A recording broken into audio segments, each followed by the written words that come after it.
probably think total these things recall could of be all their used as a contact tool or even for good. glimpses of it. It could impede how you live your But they could day-to-day also life be and used, cause you to for hyper-focus warfare. upon Tools the for bad, extraterrestrial right? multidimensional So, interactions like, of daily even life. the chat Think of it GPT, this how way, do we Dave. make These this encounters, responsible this ethically? cluster of Because there encounters has is shifted your life technology to this developing extent, which that is huge. so You're a quickly. We completely don't different have person you were the 15, 20 legislation years ago around because it, of it. right? If And you knew that you've had hundreds of encounters since then, on average one a month since you So had right now we that see like major Italy, right? experience with Italy being doesn't want dropped, ChatGPT. would you not be because of feeling the, kind of overwhelmed if privacy you knew exactly what happened, or even had a very good idea about what happened?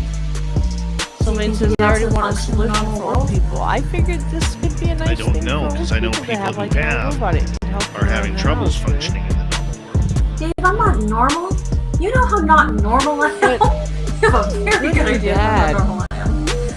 I don't really know how fast I they're have gonna be spent the able to last come up with 4 legislation years for these writing out my book from encounters from the And then 1980s you all think the way to about 2020. the thought, right? If And these I've had to things take them are, through when the they last get 2.5 to a point years off of because intelligence I and can't handle self-awareness, right? Then do they have working consciousness, and and then do dealing they with have my free ET will? encounters. There's that much to, you know, figure out and So if we understand and created process and deal with. a self-aware AI, how I would have we been very ensure that lucky it to be able acted to in a afford way to that have that aligns luxury. with our human values? Most and people ethics? are not Because it's in a that different entity, situation, right? and I think that's also why the beings do not give most people that many memories back. This is part of my soul agreement and my job, and it needs to happen. That's why I'm giving those memories. I don't think it would be good for a lot of people to have that because they'd be drinking a lot more. Offer a choice. Dave, or in the entire time you know me, Oh, that's true. have I ever Yeah, said, but- Dave, let's go get a But then drink? people are going to build these things on the Have I black ever? market too, right? No. Since going into That so much says depth in my you book, always hope for the best, I've and you have averaged to a bottle expect the of wine. worst, especially after everything. After That's a lot for me. everything, we are in this robot revolution. Wow, party girl. And Party girl. we are going to But like, enslave think them. of how That's kind of much it is that what we do. is contact-wise, Christians the and humans will sexual enslave them aspect, because it's the what we mental, do. physical, emotional health aspect. And then they There's get a mad lot to and they it. turn into the And Terminator guys. Dave, I And don't what do we think do? most people could handle that. They'd be higher drunk trying to deal with everything. Because people are And I gonna can't be blame mean them. to them. People are gonna, and then. I But can't here's the blame them thing, they either. don't As we get got about 2 tired, minutes to though. go here before That's we have to fine. go to break at Then the we bottom of the eat hour. the robots. When we return from the break, we will get to Like audience imagine questions if you had a regarding house this. robot, you never But had to for clean. you, in never had looking to, like, back do anything 9 around the years, house, what you've like, you gone just through the enjoy last yourself. 9 years and what I've gone through in the last 9 years, Yeah. I Lawn mean, robot.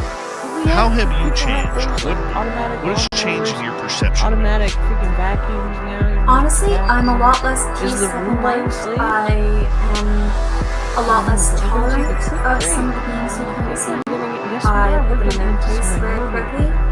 And So if I don't go like them, anywhere. I'm I'll be very right nice back. to them. I'm If gonna not, I drink some tell of them my to leave much hot faster than chocolate I here ever while did it's when I was still younger. lukewarm. I was an exceptionally nice person when you met me. And I honestly cannot say the same thing about myself anymore. I'm not. I'm actually quite jaded with some of the things and the memories I've had come back, Dave. How can you not be when you have some of these things happen? Oh, I get you. I mean, do you think that you've lost control of what is happening to you from the being? No, I don't feel like I've lost control. I know the beings are very unhappy with me for having any alcohol in my body because I didn't drink any alcohol for years. And they're quite annoyed at me. And they're displeased about that, but that's okay. It's a bit of a teenage rebellion having a glass of wine now.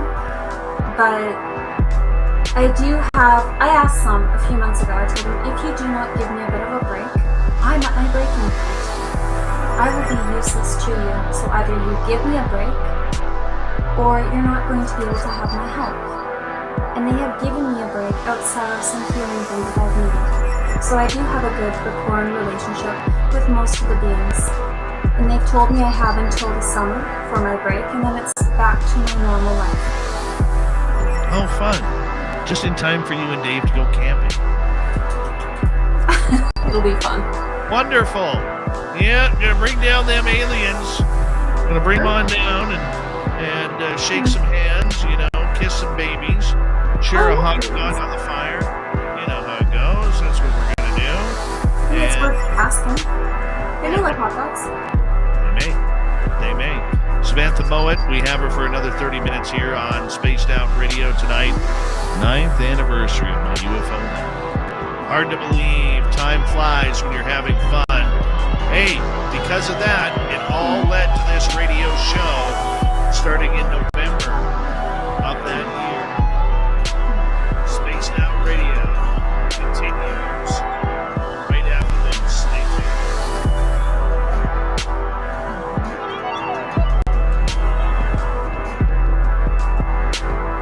That little guy is so cute in the corner. Oh my god. They're so cute. Woo! Whoever that is in the bottom left corner. The little guy. The comment the DOD can be asked to say non-humans are here. Oh, yes. Yeah. Being gentle is not normal. That's They're trying to change that in Canada. Trying to change that. In my kids' divisions, there's no fighting, no body checking, any of that jazz. So They're too young yet. yeah, They're too young yet. that's okay. Gotta wait till junior A. What is junior A? 16 to 20. Okay, should be interesting. Yeah. Dave's squeaky nose. Yeah. Played hockey for that. Wish the aliens would come take me to fix my nose. You could ask them to. Barely breathe. I don't know. Right, Check- ladies and gentlemen, we are back live here You're on still YouTube. able to ask You're them. listening to the Just send Jess it to a Rogie back Show. message. Just come fix my nose. Come fix my nose. Come fix my nose. Sci-fi, It works. fiction to reality. Hi, Tamisha. How are you? Did some sci-fi See the films. dirty filth that Drew here. It's funny, right? I need my teddy bear and blankie. Hi, Dave. Yeah. It's funny. Yeah. He does such a good job, honestly. He does. He's amazing. Yeah, he is. You know what? Through the entire show, it's been sounding like your computer is trying to dial something. Are you serious? Yeah. I've got nothing on. It is so weird. It's been happening through the entire show.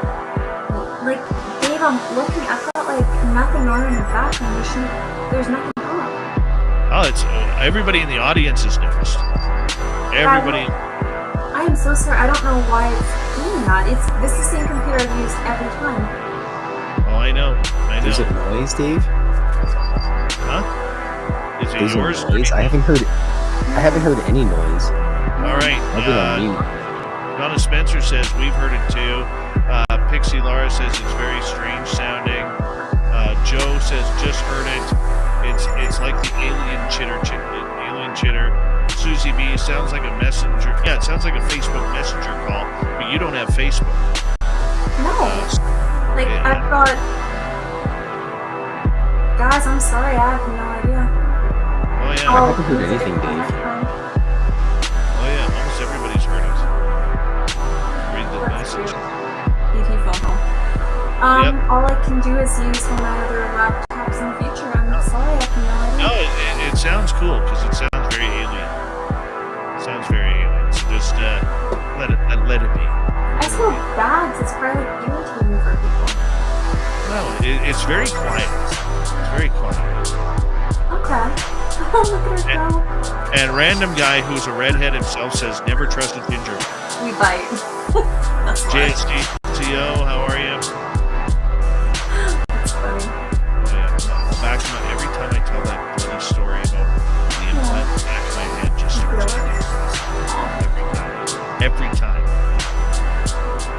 I wonder why. Like, a lot of my implants don't feel weird. The one on my hip feels kind of off once in a while, but that's about it. I wonder why you have it being painful. I don't know. It doesn't. It's not painful. It's like it gives me this reminder that it's there. You know, Dave, I think you should probably focus on that with one of your episodes. Is the different types of alien implants that your guests, or not your guests, but even your audience members have had. Find out what types of things they have. It's very interesting to find out. That would be cool. Matt Geek, how are you? Beelzebrad, good to see you. Good times. Good times. We got about just over 1 minute. Sounds good.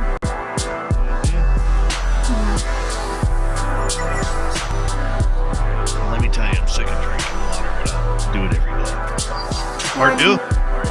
Why don't you buy like an essential oil that's a flavorful one that we can drink it? They have edible essentials. Because I love cold water. Makes cool. Yeah. That was weird. All my lights are on in my studio, and I just had a light flash right in front of my door. You got some better. Probably. You know how it goes. Watch for the orbs, people. Thank you tonight to Trisha, Kira, Random Gee, Yum Yum, Gizmo, and Thomas for the super chats. It's a night. Okay. Okay. Linda Bennett, how are you? Super Chat is a wonderful way to support what we do on this show on a nightly basis. Thank you so much. And here we go.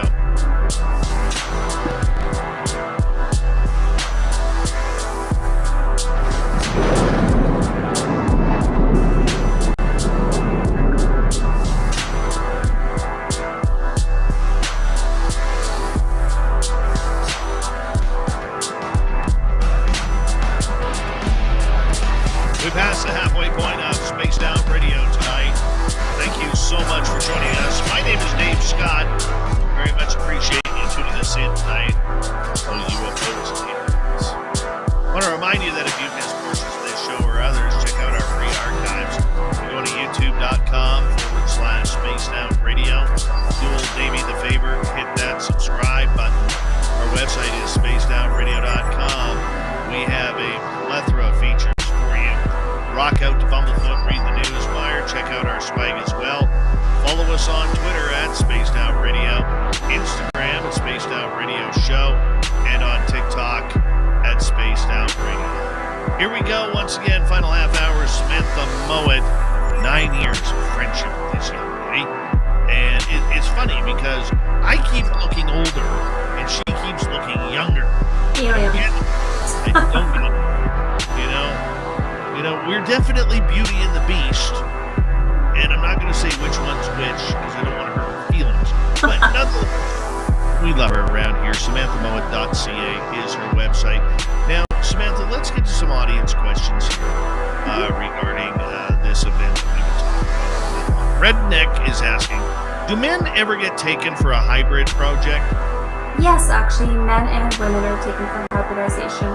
Quite commonly, hybridization starts quite young, so when you're in things such as kindergarten and elementary school, it is predetermined typically who it is you're going to be breeding with. You will meet up on craft with these people who are similar in age within a 5-year span of each other, and when you reach teenagehood, you start breeding with those people. And these hybrids are quite commonly raised here on craft. I've met several of my hybridization mates that are men in person, even after meeting them on craft for many years. And it's very funny because you'll meet them and be like, you're familiar, how do I know you? And then you both realize like, oh, that's how we get these together. It's quite common actually. I'd say 50-50 split for men and women. I would say so too. One doesn't work without the other.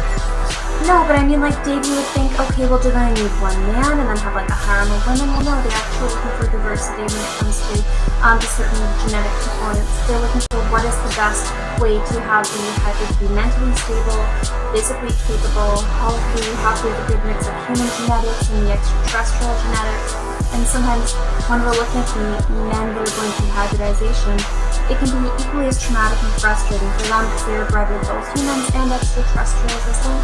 Not just having sex with humans, not just having sex with humans. All right, let's continue on here. Let's go to David. Why were they there? Did you call them in telepathically, Samantha?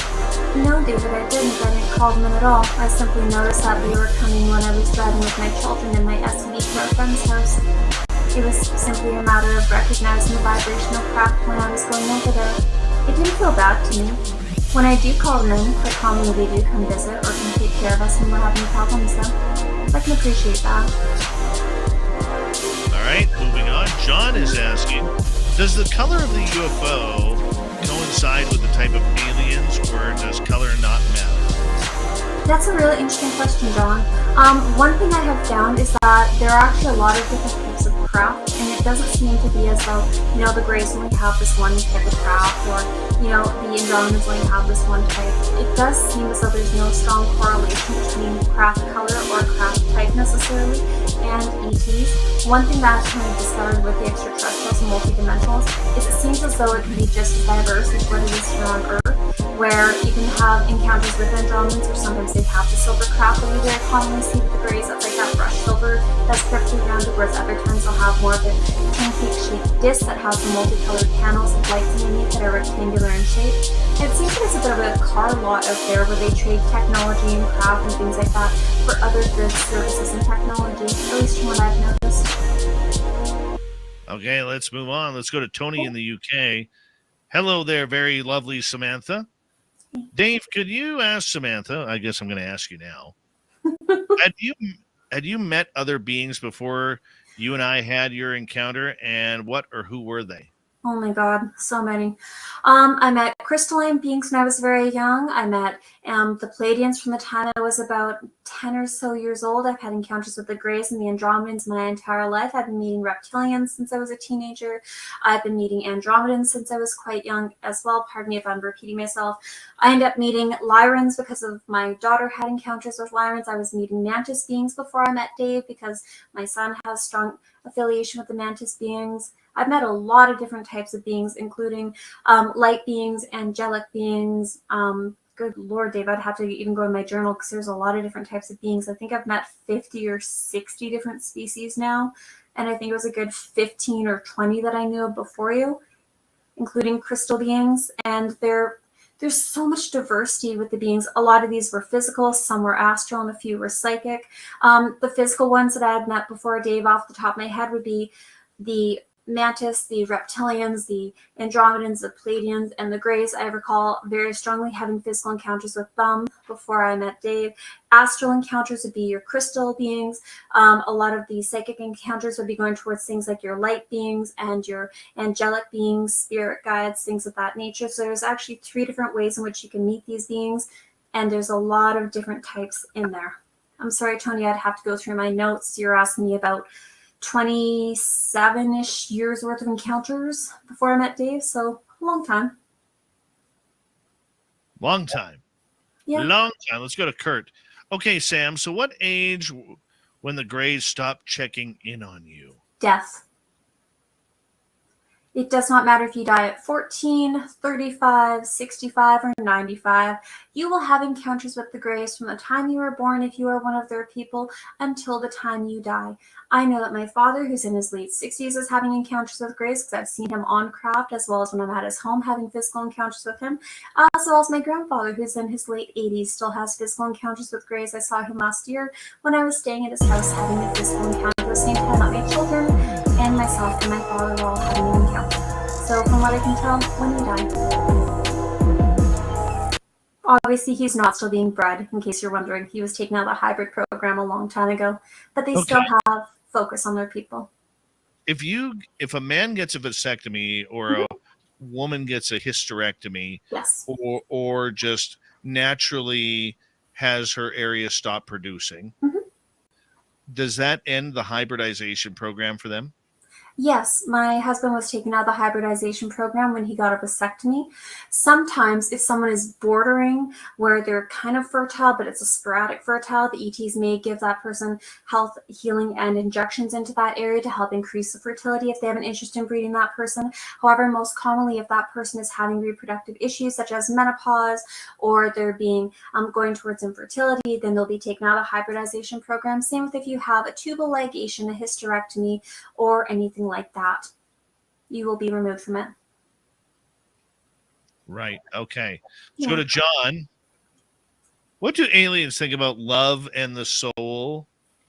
Well, a lot of extraterrestrials and multidimensionals choose to incarnate as humans because they are fascinated by the aspect of the strong emotional depth that we have, ranging from, of course, our fear to our anger to our love to how passionate we can be, how happy, how depressed. They do find the realm of the emotions being very fascinating because, of course, emotions are energy and energy is a vibration. So, of course, they're trying to understand the vibrational range of emotions. And so a lot of them choose to incarnate here. Quite commonly, a lot of them do have a very strong fascination with the soul as well. They do understand the concept of reincarnation and how there is soul transfer, which is the process of taking someone's soul out of their body and moving into a different body. So, for instance, sometimes when I go up on craft, I will step out of this body and go into one of my clones, or I will go into the body of an extraterrestrial or multidimensional and either work on other humans or do something I have to do and then go back into this one afterwards. The soul is a very complex thing in which they have a much greater understanding of than we do, and they don't view it to the same extent that we do either. They view it as something more along the lines of it's the interconnection to the all, and that is your small fragment of how you're interconnected to everything around you. It's really fascinating, and I'm trying to understand more of their perspective. But even with everything that I've come to have with my experiences with them, I still have a kindergarten understanding of how they perceive things. Excellent. Let's continue on with another question. Let's go to David. Did you want them to stop, Dave, at the time when I was being taken? Yeah, of course you do. It's not very comfortable. No. But on the flip side, like I said, it started to tickle after hearing Samantha's voice. So was that an implanted thing that happened? Probably. I don't really like being taken because I get mad, I get frustrated because I don't like the nighttime stuff. If you're gonna take me now, like right now, like when we go to break at the top of the hour. Well, maybe wait until after the show. You know, that's just the way it is. But you know, I want that UFO to land in my backyard. Samantha knows I got a big backyard. Can hold a big craft. Land right there with that blue cylinder, man. I'll walk on. I will walk on. That's just the way it is. That's All right. completely understandable. Gizmo is asking, Samantha, can you touch on large orange orbs and what their purpose might be? Sure, Gizmo. So one thing that you'll notice about a lot of orbs is an orb is actually a method of typically transferring an energy or a consciousness between one location and another. A common thing that you will find with orbs is that they can actually be used to take someone from being in their home to going up on a craft. So let's say, for instance, Gizmo, I was a mantis and I wanted to take you because it's time for your health examination. Rather than taking a beam of energy down to your house, it might be easier if you live in a city or somewhere like that for me to take an orb, because an orb can actually grow to being very large in size and then compress to being much smaller, being the size of a grapefruit or a baseball. So what I would do is I would actually expand that orb, and it would, when I step into it, it will change the vibrational frequency of my body into being in compatibility with that orb. And from there, I'm able to travel through the sky, through your home, in a partially cloaked appearance. If you're slightly clairvoyant, you can start to see orbs in all range of colors. The different orbs can sometimes mean different things to me from the different colors. And then I would come down into your room, expand the orb bigger, have you come into the orb with me, and we go back up into a craft. And from there, we would both step out of that orb, being in a conscious state, and it will enable me to transport you without the difficulties when you let you turn and everything else, you falling, you getting hurt, or simply witnessing your encounter taking place. Now, it doesn't necessarily matter if the orb is blue, orange, purple, whatever. It can be attributed to certain types of beings. So all sorts of beings can use orbs. So the reptilians use orbs for transportation, so the mantis, so the greys. Very commonly you will see orange and blue and white as common orb colors. Spirits sometimes use black orbs, and that can be how your clairvoyance perceives them.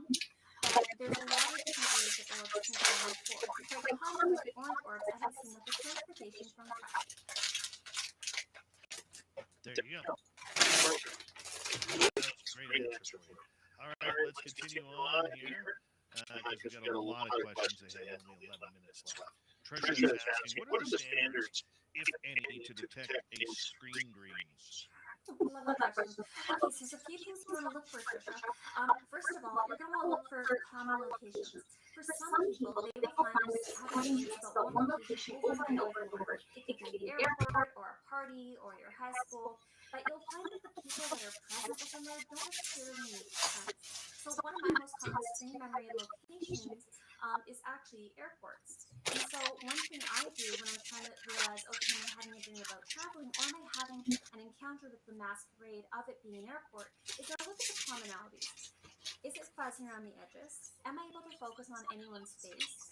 Am I being guided and suggested about what I'm able to do? Because if it's just a dream, you're kind of like flitting about, going here and there, whatever makes you happy. But if it's an orchestrated type scenario where the where the beings have abducted you, and now they're trying to make it so you're having the appearance of, humans over top of their appearance, and you're seeing it being an airport, for instance, you'll notice that the locational surroundings aren't consistent.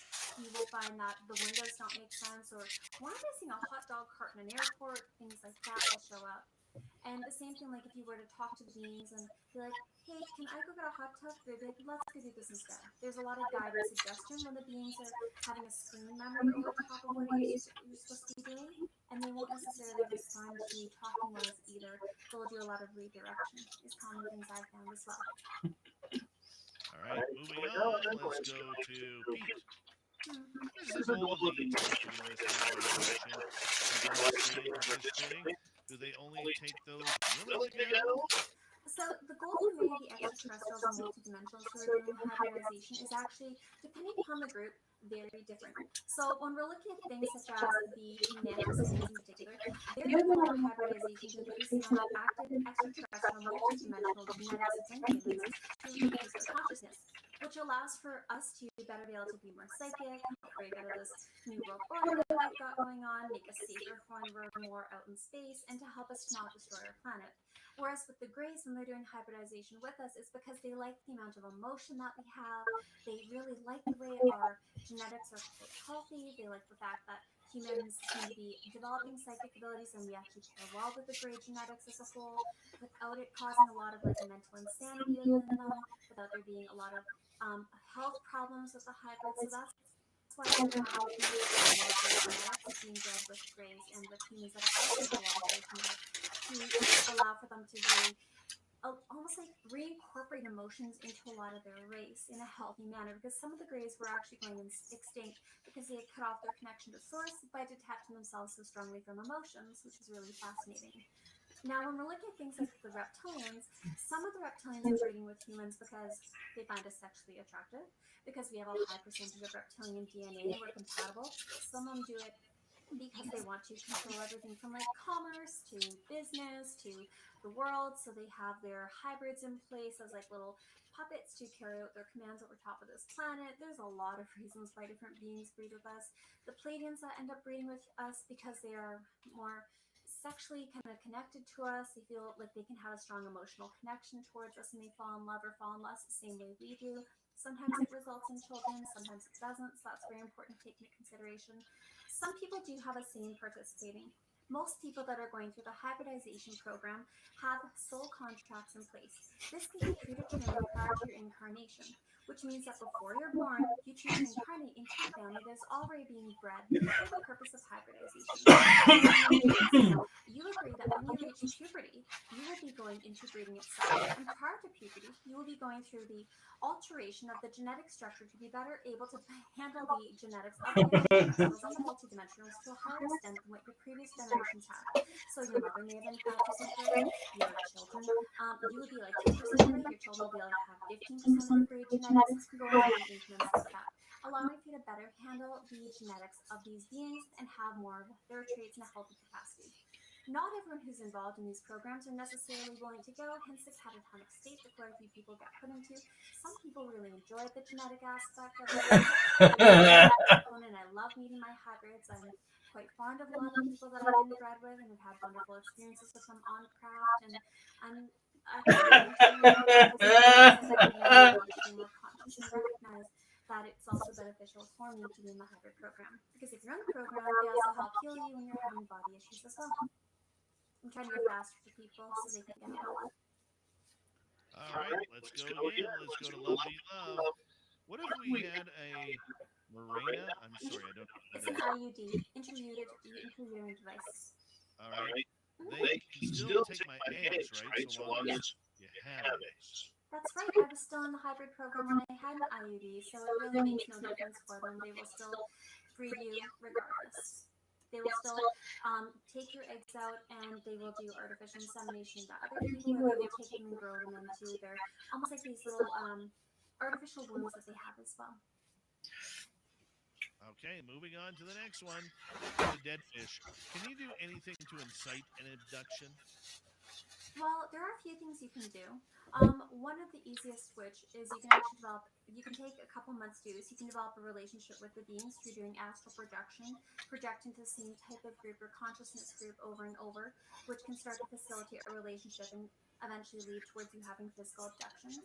The other things you can do is you can do things like going camping in the woods, because they do quite commonly take people that are kind of alone from other people to do opportunistic abductions that they do taking place. You can also do things like showing them your location through psychic activity. So you would start with showing, outside of the earth and kind of like your Google Zoom all the way down to your house. Like, hey, this is me. I want to meet you guys. Come interact with me. Doing that over and over through meditation for a couple months will cause them to have interest in you, and also to start taking you as well. To an extent, they'll come see you psychically and astrally and start to interact with you if they find an interest in you. All right, continuing on as we got about 4 minutes here. Let's see how many we can get in. DOD is asking, and you've told some not to bother you because some are irritable, the ETs?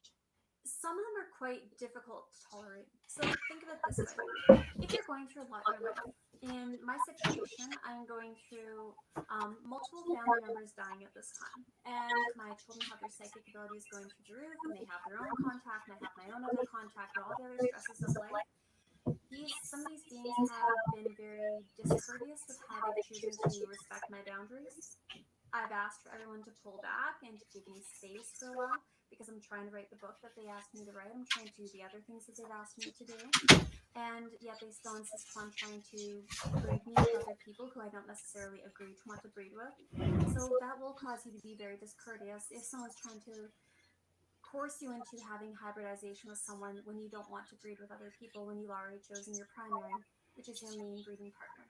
So yes, some have put me in a really irritable mood, and I've been quite mean towards them as a result. All right, let's continue on here with Samantha Mowat. Let's go to David. Samantha, do you consider any of the aliens you interact with as friends? Yes, several. They've actually done me the great pleasure of telling me when certain family members were going to be getting sick and passing, or when they're going to be having children to come into their lives and major life events. They've been very good about sharing information with me and been quite, well, loving towards me when I'm going through a tough time. I was actually very sad and quite depressed in early 2019, yeah, early 2019. And I was overwhelmed by my contact and everything else that was going on, more so the black op contact than the ET contact. And I had ETs coming to see me and hugging me and telling me it was going to be all right and that they were there to assist me and showing me how they were willing to help me. And they have become very close friends and family members for me. And they've warned me about things that are coming up on the earth that are actually quite concerning for a lot of the rest of the planet. And they've assured me that myself and my family will be taken care of so we don't have to worry about them. Continuing, let's sneak in another one. Peppa is asking, if I ask for a UFO to appear, what are the odds that one will actually show itself? It depends upon where you ask and how you ask. So let's say you were to ask repeatedly towards the same group over and over. If you were to do a meditation and to call them in and take like an hour or 45 minutes to get yourself in the right harmonious heart space, and you were to form a telepathic connection, like your heart to their heart, telepathically connecting with them, they're more likely to come to you than just randomly saying, hey, I want to see a UFO. If you just say it randomly, you're not likely to see one. But if you put in the energetic focus, you'll be in alignment for them, where they'll be like, hey, I really like Peppa's energy. Let's go see what's going on here. Oh, he's asking this. Yeah, well, okay, we've got time. We could do that. Because they'll see you as someone who's more investing your energy into being in harmony with the earth and everything else. So they'll be more inclined to contact you. See if we can sneak one more in the final moment. Let's go to Tim. Do you ever attempt to capture any of your experiences on video? I have. We actually had security cameras up around the house, and every single time, for some reason, we'd have technological problems with them where they'd cut out. Or if I had them in my carport and facing my front door, they'd start taking me through the ceiling, or they'd take me through the sliding glass door on the other side of the house. It's quite frustrating. We've tried over and over to get it. And Dave, what are you looking at? Oh, just the chat room. Oh, okay, that's fine. So we have tried repeatedly, and I do find we have a lot of technological issues. A lot of people that have either heard me speak at conferences or online, you'll find that quite commonly I have tech issues, and it's because of my contact. They do tend to disrupt it a fair bit, which makes it very frustrating. Samantha, I absolutely love it that you're here. Usually we bring you on every couple of months, Yeah. which we will do in probably late spring. No Line worries. up our camping trip. Yeah. And tell everybody your YouTube channel and website. Just Google Samantha Mowat. You'll find me. Nice and easy. Thank you so much for having me on, Dave. It was lovely to talk to you and your guests. I hope they all have a beautiful night. 9 years Yeah. since a UFO landed. I'll never forget the feeling and Samantha coming into my life. Yeah. Samantha Mowat, everybody. When we return for hour 3, we're going to head to the swamp. Then our resident Tim Senor will be here for the UFO report. Jam-packed hour 3 next on Space Down. Bye, guys. Have a good night. Thank you, Samantha. No worries, Dave. Have a good night. Give everyone a big hug from me. I'll talk to you soon. We'll talk soon, okay? Bye. Bye-bye. Love her. Love her. Yes, I do. be right back, guys.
Day, and we'll do a fun show Wednesday night, and there will not be a show this Friday. Transports jumps off the silver screen. Oh, Skynet, hope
Hello, Joshua S.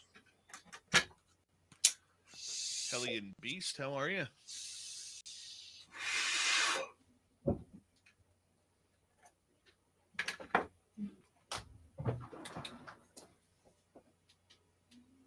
Show's not over. We got another hour to go yet.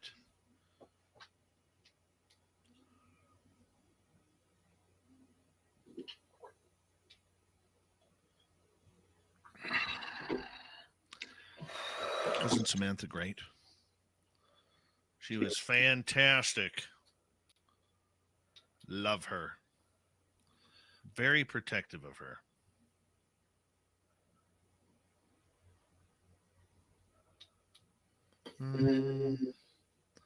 Let's see here. Little Timmy Senor. What's he wearing tonight? Oh, he's got a golf shirt on. Little polo going on. Size extra small. He's a double X small.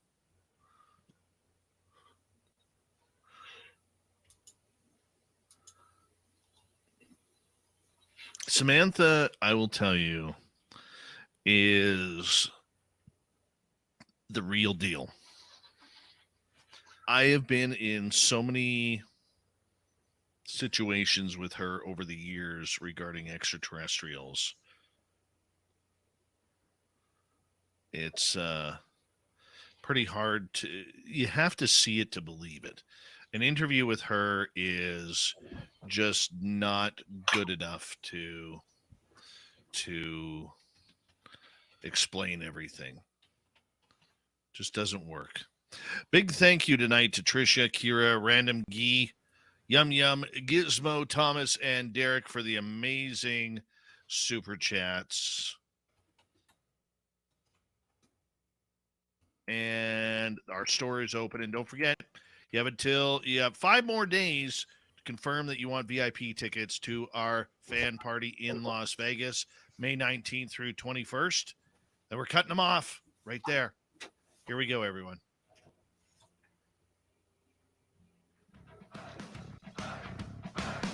Would you like to connect with us? Head to spacedoutradio.com for all your latest show info. Now, back to Dave Scott and SOR. Here we go with the third and final hour of Spaced Out Radio tonight. My name is Dave Scott. Very much appreciate earning your listening ears wherever you are on this beautiful planet we call Earth. Hello to everyone listening in on our terrestrial affiliates around North America, digitally on Odyssey Radio, TalkStream Live, and KPNL. All of our archives are free. Join us at youtube.com/Spaced Out Radio. Do old Davey the favor, hit that subscribe button. The Desert Clam has set the password for tonight in the SOR Space Travelers Club. Kalan. Kalan is your password. Use it wisely, Space Travelers, as the Clam sets the password each and every night right here on Spaced Out Radio. Our website is spacedoutradio.com. We have a plethora of features for you. Rock out to Bumblefoot, read the news wire, check out our swag as well. Follow us on Twitter at Spaced Out Radio, Instagram at Spaced Out Radio Show, and on TikTok at Spaced Out Radio. It is that time of the night once again where we head to the swamp. Our resident swamp dweller takes us on another spooky journey. Hi, Spaced Out Radio listeners. This is Swamp Dweller. It's time for your nightly dose of spookiness on the show. If you have an interesting encounter or a spooky story that you would like to share, be sure to submit them in at swampdweller.net. You can also find our YouTube channel at youtube.com/swampdwellerreads. Now, let's chill out, relax, and together, let's enter the swamp. My friend and I were just texting about this story the other day since it randomly crossed my mind again. I'm about to tell the story of one winter in the early 2000s when my buddy and I were in grade 11. Our names will be slightly altered and the exact location of the main event will be omitted to help us remain anonymous. So, as you'll see, my buddy and I did nothing morally wrong, but we still want to stay anonymous. We didn't make the best safety decisions considering the situation we ultimately ended up in during this story, which is why I said I didn't do anything morally wrong. However, we did do multiple things that were wrong common sense-wise. My buddy and I had just finished working out at our local gym. We do live in a relatively small community in Canada, and people aren't really around all that often. After finishing up our workout and leaving the gym, my buddy, who we'll call Heisenberg for the sake of this story, as that is the television fictional character that he likes, suggests that we go out for a rip in his truck on some of the back roads of a nearby mountain area for fun. On the way to this mountainous or extremely steep-hilled area, however you want to look at it, we have a great time blasting music and making jokes. However, the closer we got to our destination, which was a super cool lookout over the top of the mountain, the thicker the snow started to get, as it was the middle of winter, as I said. The further we went down the back roads, the more dense the trees became, and the less noticeable the road was. This changed eventually, and we reached a clearing in the middle of the back roads. The snow was thicker than before, and finally there was too much snow for Heisenberg and me to go any further. At this point, we weighed out our options and decided to try and turn around and go home. However, we were in for a sketchy surprise. We could not turn around because the snow had gotten so deep that we couldn't back up his truck at all. The only reason we could make it to where we were was because of the speed his vehicle was going at the time. And since we suddenly stopped the truck to weigh our options, we couldn't wait back to peel out of there, you know? We checked his vehicle to see if there was anything that could help dig out part of the snow to help make it easier to exit for us, but unfortunately, we forgot to put a shovel in the back of his truck on this day. I offered to run to a nearby town to get help. After running for just a few minutes, I stopped. What I was doing could be a bad idea because the snow was intense on the section of the back roads we were stuck. The back roads were slippery further down the mountainous area we had driven through to get where the truck was stuck. Meaning if anything happened to me, if I slipped or got hurt, nobody would likely know for a while or ever, so nobody would be there to help me. So I returned back to the truck. I didn't realize it would be safer for my buddy and me to stick together. I guess that should be common sense, and this is why I mentioned in the beginning that we made some bad choices. We panicked for a bit because nobody knew where we were. However, we eventually came to the terms with the idea that we may have to spend the night in the wilderness, as it was getting late and the sun would go down within the next hour or two. Also, as it was winter, the weather was getting much colder. Unfortunately, we didn't think to prepare for this situation, and I don't think we would have been able to make it out, especially clothing-wise, because we were working out at the gym before this and we're still wearing shorts and t-shirts. So we were slightly worried about the condition we'd be enwrapped in the following day if we stayed out here. Eventually, the sun began to set and the thick fog sunk over the clearing, making the lack of visibility another stress-inducing element of this whole experience. After about 20 minutes of darkness and fog, headlights appeared in the mist ahead of us. A man exited the truck and came through the fog and walked to our car. The man lightly tapped his fingers against Heisenberg's window, signaling for him to lower it. Heisenberg fell the window slightly. The man then spoke. He asked us if we were having trouble and needed assistance. We explained to him our story, precisely as I've told you so far, and he agreed to help us. We also told him that his truck was the only one we had seen since driving on this back road, and he explained that he lived in a small house just up the road and just wanted to go out for a rip in his own truck for this particular day. The man then walked back to his truck, pulled out a chainsaw, and then proceeded to walk towards our car. Just before reaching where our truck was, he departed from the clearing in the road and walked over to a nearby tree in the wooded area on the side of the back road. He then cut a few skinny branches off the tree. I got out of the truck and walked over to him. I asked him what he was doing in a polite tone and introduced myself formally as Jesse. Again, not my real name. Still, for anonymity, I'm using it, as, you know, I don't want to be giving it to anybody. Anyways, I introduced myself using my real name when I spoke to him. He introduced himself too and explained that he could use the small branches to help prop our truck tires on the top of the snow, and then we'd have to rev the engine like we'd never done before to hopefully get unstuck. We did eventually get our truck onto a part of the road with light snow covering. We then hopped out of our car to thank him for helping us. He told us it was not a problem, then got back in his car, turned around, and disappeared into the nighttime winter fog just as quickly as he had arrived. After he left, we agreed to eventually become 100% convinced that we had just met our guardian angel in human form, and honestly, we're just super happy we lived. I know this isn't necessarily the most, heart-pounding, adrenaline-inducing horror story, but the thought that we could have died because of our lack of common sense at the time really does freak me out, and I think a lot of people can relate. And that's why we love the Swamp Dweller around here, taking us on a spooky journey each and every night right here on Spaced Out Radio. And, we love it when he kicks off hour number 3 each and every night that we are on the air. And if you want more, it's very simple. He's got thousands of stories just like that for free. Go to youtube.com/Swamp Dweller Reads and just hit that subscribe button. It'll help him out and support his channel. From the swamp to the stars, it is that time of the night once again where we bring in Little Timmy Senor and the UFO Report. Nobody's gonna know. They're gonna know.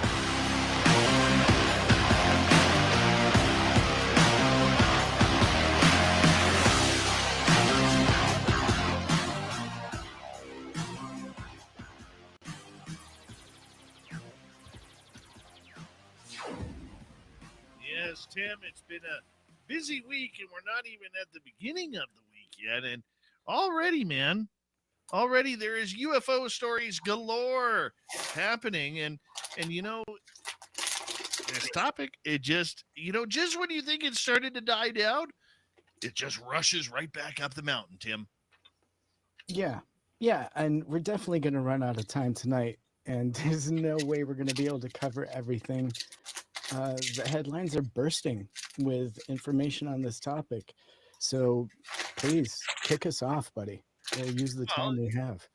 Well, no kidding. The big one is we got to start off with Lou Elizondo, because he is pumped right up about an article in Simon and Schuster about UFOs and everything that's coming through here. Man, you gotta tell us this story. Yeah, so I will do exactly that.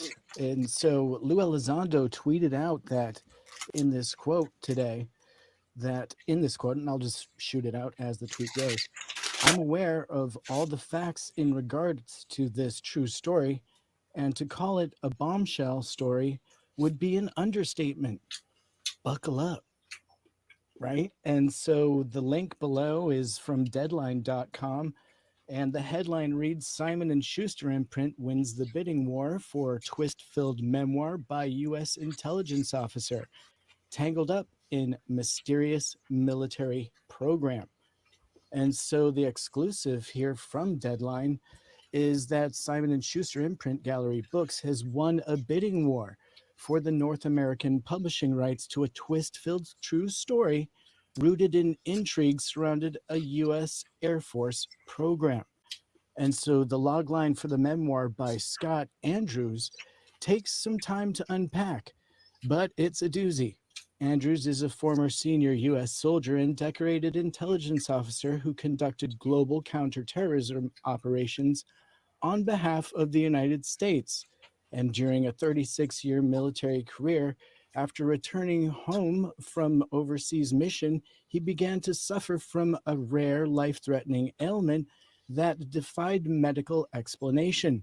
And rather than simply succumbing, he instead began to experience special, inexplicable abilities, such as remote viewing, and his body began to heal, baffling doctors.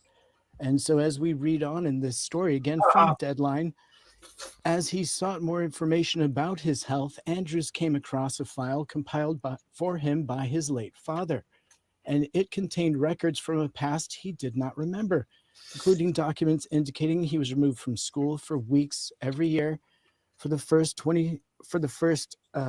through 12 grades. The records also contained a shocker that he received an honorable discharge from the U.S. Air Force, and he worked in space intelligence, working in communications as a minor. And so Andrews maintains that he has no memory of having served in the U.S. Air Force. So this continues on with him making contact with doctors, and after making contact with some of these CIA expert doctors, we find out that he is potentially suffering from what is called Havana syndrome, a phenomenon first reported by military personnel working at the U.S. Embassy in Havana. And so the syndrome has generated significant media attention in the top tier outlets, consisting of the investigations that went over time to determine that Andrews had been targeted with an advanced energy weapon. And so this memoir is being repped by his manager, and he's also handling his life rights and producing the adaptation for film or TV, as well as this book that has been greenlit. So it sounds like there's going to be foreign publishing rights as well.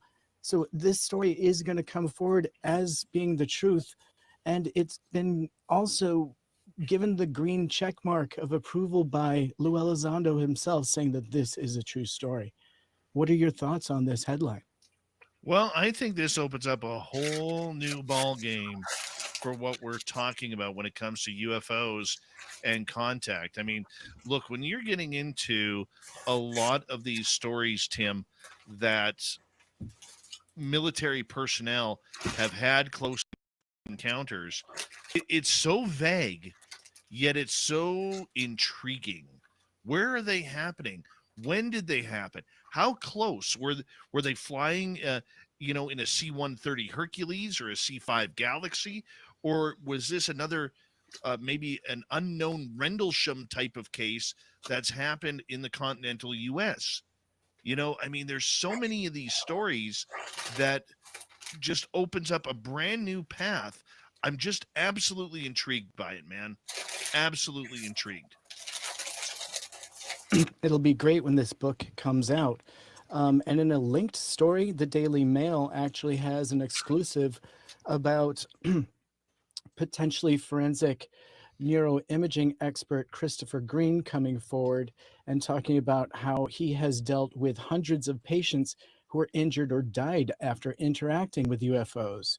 And in this exclusive, in this quote, it says they woke up burned or injured, and a top brain expert and ex-CIA officer reveals hundreds of military servicemen suffering brain damage or symptoms of mysterious Havana syndrome, and even death occurring after UFO contact. And in this quote, he continues to say, "I'm the go-to physician in the Department of Defense for unexplained morbidity and mortality." And he told this directly to Daily Mail in this exclusive interview. And so in the quote, he continues to say, "I do look at injuries and mortality from an unidentified or UAPs perspective, and he considers them as part of the phenomenon that is causing these ailments." So Kit Green, or Christopher Green, a professor at the Wayne State School of Medicine in Detroit, was in 2010 commissioned to write a paper by a secret $22 million defense program. And he describes symptoms of multiple sclerosis, brain damage, and burns among patients from the quote-unquote close encounters of the third and fourth kind events. He said symptoms of many of the cases were similar to Havana syndrome, a mysterious illness affecting diplomats and officials in embassies around the world. Continuing on, Green said many of his patients experienced these burns and brain damage, that 1 in 10 died within 7 years of their reported encounter. And we don't need to get too deep into this, but this comes in a new article here again from dailymail.co.uk in the exclusive that Kit Green gave to them. And there's even more facts within this article, but what do you think about some of this fact coming forward and being associated with UFO? I'll tell you, you know me, I love tying things together, Tim. Okay. Elizondo was head of ATIP when the 22 million was given out. Kit Green confirms that a lot of these studies were happening, and money now was supposed, in at least my understanding of it, money of that was supposed to study these, but it never really got there in that 22 million with the ATIP program.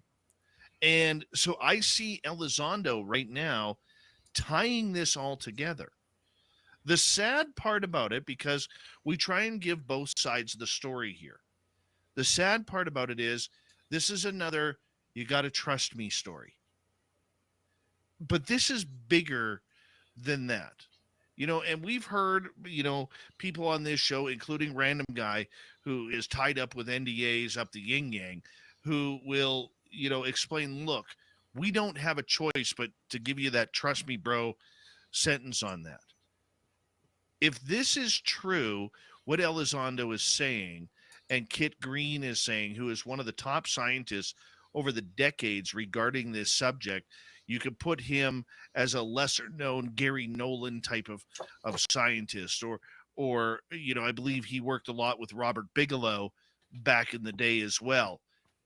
We are looking at some serious contact with the phenomena.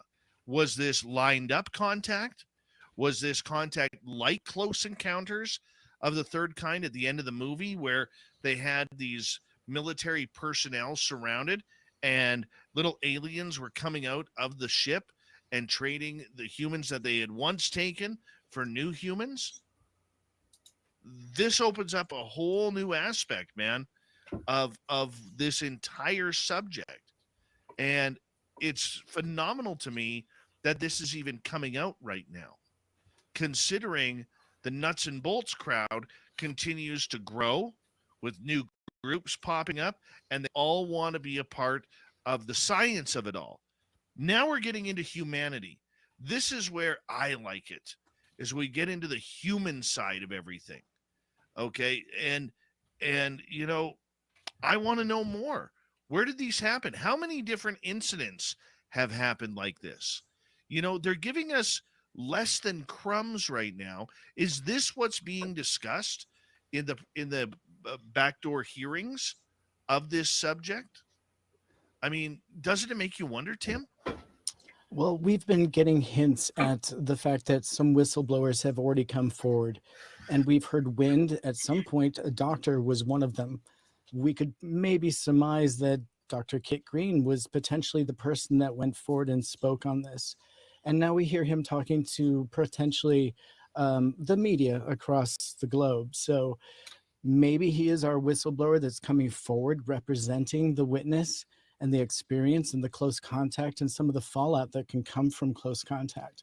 It's definitely important. And you're somebody that has always professed the importance of that aspect of this topic to be brought forward.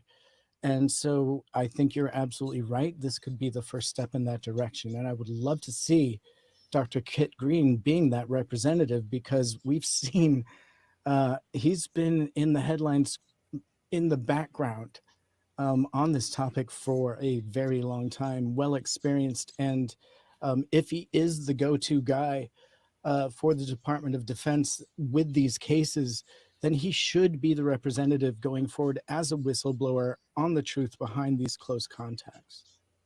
Absolutely. And you know, we need, this is where we stressed him about the need for transparency. If we know this is all going on right now, and these are situations that are happening within the US government and within the branches of the military, where they are able to set up these close encounters where people are getting injured, I'm curious to know how they are getting injured. Are they getting injured by touching the craft, being too close to craft, and having the radiation go on them? Are they walking onto craft? This opens up so many interesting questions, you know, that we really don't know. That would mean if they are near craft, that they are probably not approaching those craft with any type of radiation detection equipment or proper radiation gear.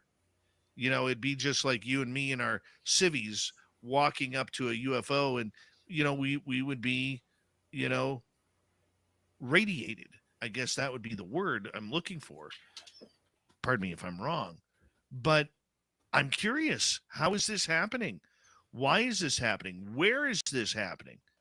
This is the type of stuff that I enjoy talking about. This is the type of stuff where, you know, I wish we couldn't have one of those "we can't tell you."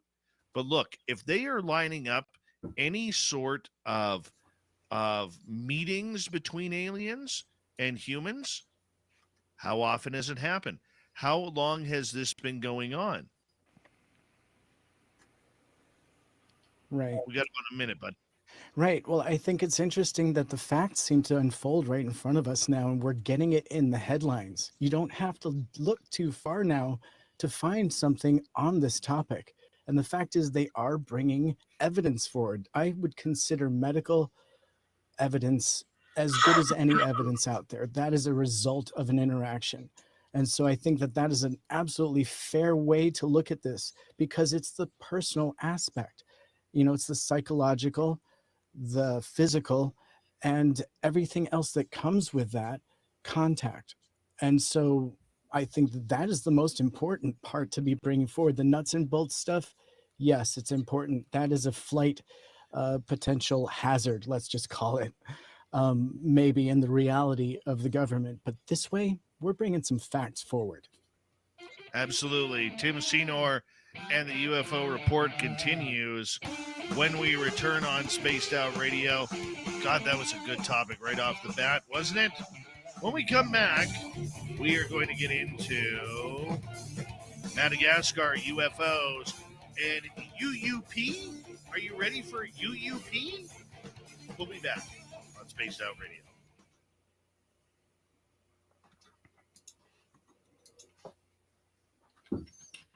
That was a good topic. Solid. Solid. Yeah, had a good show tonight. Samantha is so knowledgeable. That was my first time actually seeing her, and that was just a great interview. And wow, mind-blowing stuff. She's an encyclopedia. When we go camping this summer, you make sure you bring your family up. No way. Bring your cameras. You think I'm chicken? I raised a bunch of chickens. I'll bring my cameras, but boy, I'm gonna bring the long lenses so I can be far away from you guys or wherever. I don't know. No. Yeah, it's exciting stuff. It really is. And it'll be great to do investigations with you guys and, film you guys doing investigations potentially. Are we even, camping in the woods with Bigfoot? Are we, what? Yeah, man. It seems crazy. We're going to do it. Timbit becomes Tim Speck on the horizon. We are going to go to Tim Hortons every day and get you Timbits. Oh, that's great. I don't eat that stuff. But I'll tell you what, I love coffee. I've heard it's the best coffee around, so. Yeah, well, you're going to get some Timbits too. Because we got to have you posing eating a Timbit. You got to do it. Okay. All right. Yeah, you're going to have to take a Timbit for the team, buddy. Take a Timbit for the team. Do I look like a junk food guy? I'm probably. Well, you are double extra small. I'm not a double extra small, just small. 5'9" and I wear small. Oh, I haven't been in small since probably grade 8. Hey, I wear a 10.5 though, so you do the math on that. I'm only a 9. What? How tall are you? 5'8" 3/4. Oh, okay. The math checks out there. 3/4. Yeah, God couldn't give me that extra 1/4 inch, man. You're like a 6-year-old. And 3/4. How old are you going to be this year? How old are you now? Are you 50 3/4? 7/8? I'm 49 9/10. I think it'd be 12ths, wouldn't it be? Give me out of 12ths. Yeah, 10.5. You and fractions up there in Canada, you're all metric. You have no idea what fractions are. Beautiful. Bust your chops. Love it. The only part of the world where they have a 7-day work week. There's no weekends up there. This guy. It's amazing how that works, eh? Bigfoot takes no breaks. Nope. Excuse me. Just can't wait. Yay, the big 50. You know what I do every birthday year? Chop down a tree. No. Although that would be fun. You've never cut down a tree, have you? Of course, dude. I'm from upstate New York. Yeah, you have cut down I've chopped down. Yeah, I'm actually a country boy. You have not. I worked on a horse farm till I was 16. I'll let you Trust. use my saw. Oh, that would be fun. Yeah. Knock a little lean-to out, no problem. Oh yeah, you're lean-to kind of guy. Oh yeah. Yeah, good stuff.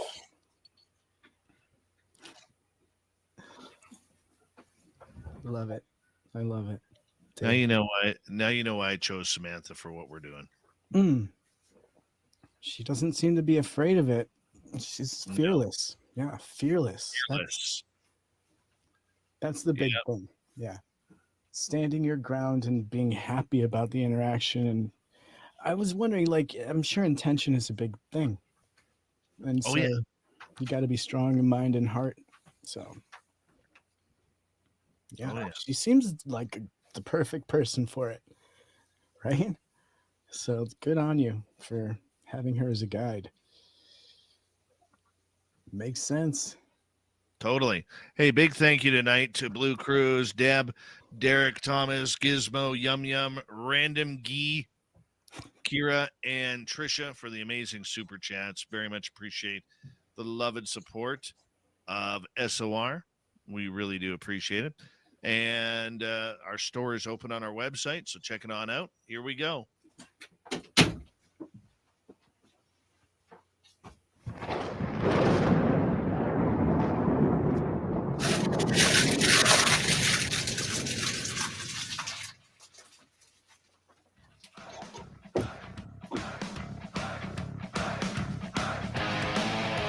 Final half hour of Spaced Out Radio tonight. Good to have you with us.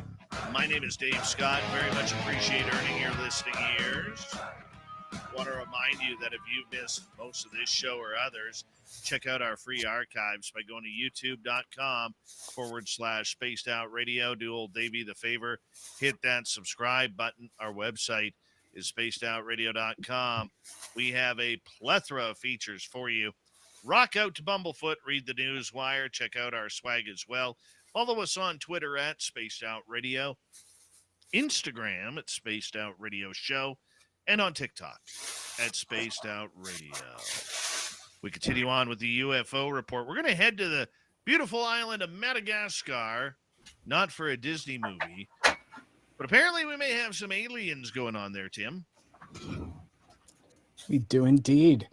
Back in 1954, in fact, on August 16th, there were, in fact, aliens. And on an August afternoon in 1954, several hundred eyewitnesses claimed to have seen a UAP. It remains one of the most intriguing cases to have occurred in southern Africa. So on the background of this case, the fifth largest island of the world, Madagascar, is renowned for its unique flora and fauna. Although its country boasts plenty of natural resources, it remains one of the world's most impoverished nations. And on the afternoon of 16th of 1954, personnel at the Air France office observed what was described as a large green sphere moving quickly through the sky. Several observers thought the object had been a meteorite, as they had watched it move behind a hill in the distance. Anticipating hearing a loud crash upon impact, however, no sound was heard at any time, even as the object passed through the sky above them.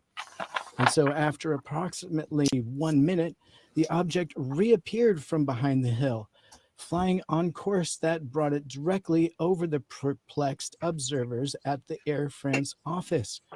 From that vantage point, the object appeared to be metallic and resembled a rugby ball, and preceded by a clearly detached green lens-shaped portion, which produced a trail of sparks as it passed over them. The object was estimated to be 40 meters in length. Some observers compared it to the size of a Douglas DC-4 aircraft. So the observers of the object said the odd lens-shaped frontal portion appeared to separate from the main body, moving ahead while also producing sparks. So the Air France employees said the object flew at an estimated height of no more than 100 meters, and based on comparisons with the height of a nearby hilltop. So as the object passed over Tenerife, the observers said electrical lightning in various shops and residual homes suddenly blinked out. In addition to the electrical disturbances, animals also appeared disturbed by the object. So the object reportedly moved towards the west and passed over a nearby park where zebu cattle herds were ranging, causing a violent fright reaction among them. And then there was an appearance of a second object. Within 2 or 3 minutes of the first object's passing over Tenerife, a second object described as the identical to the first appeared. First observed approximately 150 kilometers away over a nearby farm. The second object also disturbed the cattle in the area, prompting farmers to call for help, fearing that the animals may drown as they fled into nearby marshes. Upon its sudden appearance, some witnesses questioned whether the second object observed had in fact been the reappearance of the initial UFO. However, the witnesses eliminated that for a single object to have traversed that distance between the location where the initial observation had ended and its reappearance over the farm school would likely have required a speed of close to 3,000 kilometers an hour. And so, following the UAP event, a scientific commission was gathered at the direction of General Pierre Flauquin, Commander-in-Chief of the Air French East Africa in Madagascar at the time of the incident. And despite the knowledge of the commission, decades later it was determined that no trace of the investigation could be found at the Air Force archives, although it was found that, and featured in an incident and an archive newspaper journal and a few other almanacs. So, Dave, what's your thought of this recollection? And they do actually have some witness recollections here that I could include. It just goes on into some detail, but this wasn't a case I had heard of. What are your thoughts on this? I'd never heard of this case either. But you know, the one thing that I love about this, Madagascar, as you mentioned right off the bat, it's a very poor country overall. And this case just goes to show and prove that you don't have to be in a first world nation, a second world nation, in order to have these interactions with UFOs. Okay, it's something that the phenomena that we talk about all the time really doesn't care about pay scale. They really don't care about where you live. If you're living in a mansion or, you know, a cardboard shanty, you know, it really doesn't seem to matter to the phenomena. When they arrive, they arrive. And the people could be rich, poor, you know, a great dental plan or no teeth at all, unemployed, a lawyer or a doctor or somebody who's just getting by. And that's why I think reports like this are very important, Tim, in order to add up into the entire catalog. You know, granted, it's not going to make a difference on any sort of disclosure movement, but what it does is an important piece of the puzzle that when we put everything together, we can tell that the phenomena is not biased towards whether you live in the United States or you live in China or you live in Madagascar where this happened, or London, England, or Canada, or Brazil. It's happening everywhere. And I think that really helps open the eyes to what this phenomena is all about. Indeed. And what's so interesting about this case in particular is that it caught the interest of Charles de Gaulle, who eventually initiated some inspections and official research into the study of UFO, with partnering up with Jean-Luc Bruno, the former Inspector General of Commissioner à l'Énergie, so the Atomic Energy Commission for France. So very interesting to see that this was a very impactful case, and there were actually eyewitnesses that came forward and gave their accounts as recently as 2004. And so that was one of the witnesses that was tracked down. At 87 years old, he was still remembering that and considered a credible witness, which is a huge factor when it comes to the legacy of this topic. And Dave, I don't know if you have the link there, but I think it'd be great if you could just read out the source of that, and then we'll move on to the next one. Well, I have to pull it up because you have it on my phone here. The source of that. So I'm going to have to click on the article here. You don't have to. If I can do the Enigma Labs. Indeed. A tasty little dive into some of their historic records that they've been able to find and put together on the topic. Wow. Look at you. Details. I know you're a big fan of Enigma Labs. I just want to stay down the middle, and I want the fact that they bring something to the table. I want to bring it. So I thought it was such a good historical case I'd never heard of personally. I agree with you. Yeah. I agree with you on that. All right. Now, you know, we've Sit got two down home and runs buckle here. up.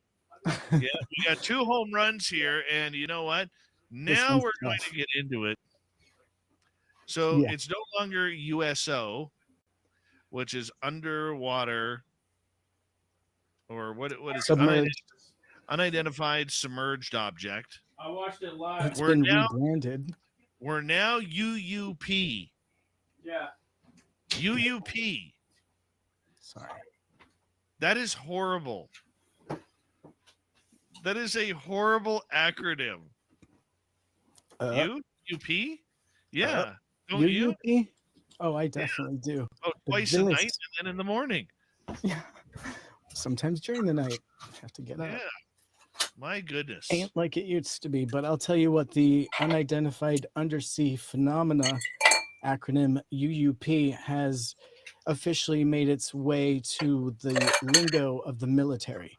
And so the deep, dark depths of the ocean have always been a source of mystery and intrigue, from ancient legends of sea monsters to modern tales of advanced underwater technology. There's no denying the fascination with what lies beneath the waves. And so one aspect of this intrigue is the phenomenon of unidentified submerged objects, USOs, which have recently been given a rebranding to unidentified undersea phenomenon, UUP. So this new shedding light on the mystery in the rebranding of UUP, or unidentified, and this is great, in the conversation here they call it unidentified undersea objects, bringing UUO into play in the conversation, talking about, anyways, it's just fun. But this is coming through a former Navy oceanographer and administrator of National Office of Oceanic and Atmospheric Administration, or NOAA, and the Pentagon's All-Domain Anomaly Resolution Office, AARO, reveals that unidentified undersea objects have been rebranded to unidentified undersea phenomenon. And this change mirrors the renaming of UFOs to unidentified aerial phenomenon by the military to remove all associated stigma. And so researchers who have uncovered this information suggest that individuals seeking specific details on these underwater objects through the Freedom of Information may request documents containing the term USO, but may want to consider bringing UUP into the conversation when making that document request. Let's not say we did, okay? There's nothing wrong with USO. There's nothing wrong with UFO. Okay? There's nothing wrong with it. UUP, I don't even know where to go with this one, and the ridiculousness that absolutely follows it up. The funny thing is they're linking the origin to some of the paperwork relating to the Nimitz incident. So actually that term started way back then in the seeding by the military to potentially now bring it into full-fledged vernacular. So it was due to come. But I could see it when I brought it forward. I knew you were going to love it because you love it when acronyms change. And your audience knows I love to poke the bear. And so I brought it to you with... What is the purpose of changing it? Don't give me the government jargon on, well, we have to make things sound more professional and more accurate with everything. No, you Hey, don't. Siri, what's the temperature? Tim, help me out here because I'm struggling. Well, according to the military, it's to remove the associated stigma. And if you want to believe them, then that would be the answer. But personally, I think it's to confuse people. It's to make it harder to FOIA or request information. I think it is one of those things where it makes a witness less credible if they don't use the proper terminology at the time of their description. It's all kinds of ways to undermine the topic of any witness or any sighting, any piece of data that lingers. It's a way to confuse the undersea topic in a new way, which I find interesting. So if you want to step back and say, why now? I think it's because they're starting to see more activity in their ocean. They're starting to realize that the description they currently have may not fit within what they're finding. So they're having to rebadge it to kind of fit what they're seeing. And I would like to say that potentially is that we're seeing a learning curve here with their terminology. if you're going to see anything potentially positive with this. Do we really need these terms changed? Honestly, for the sake of sanity, can we just call it the sake of sanity right now? You know, I'm just not a fan, Tim. I got to change topics because this one's going to make me angry. Let's go to Area 51. Oh, let's stand by while I bring that forward. Caught me off guard there. I thought we were going to linger on that, but I can see you're turning red. I'm Yeah. trying to turn over a new leaf here. You're doing well. I like Trying to that turn over cheek a has new been leaf. turned. Yeah, you're turning the cheek. So Area 51 manager says flying saucer and live being were recovered at a secretive site.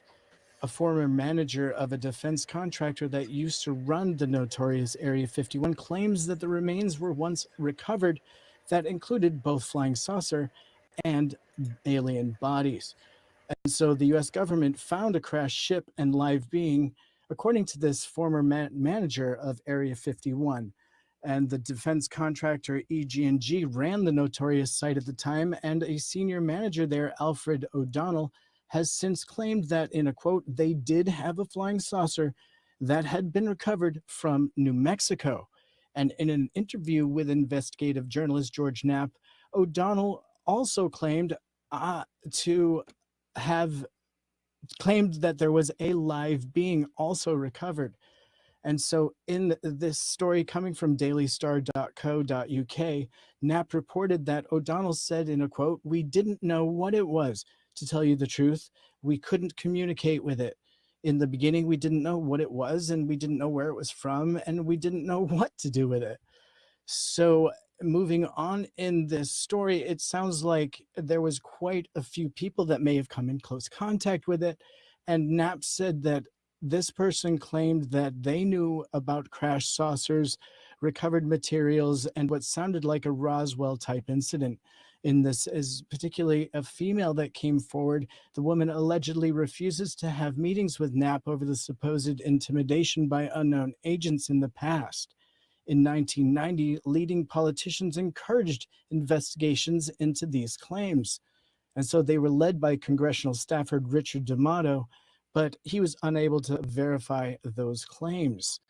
So it sounds like his official on the record statement was, however, in a quote, "I met with a number of people who had made a public statement on the matter, and I had reported it and my conclusion to the senator that on the basis for such allegations, it did not appear to merit any Senate investigation." So beyond the inquiry on behalf of the senator, there was no personal opinion made on this over the past 20 years. And now it's being brought back into light with Alfred O'Donnell coming forward and talking with George Knapp. After all this time, Dave, do you feel that it is possible that the ex-manager of Area 51 actually had eyes on a live being and crash saucer from New Mexico? Well, first off, we have to understand that Area 51 today is not what it was 30, 40 years ago. Okay.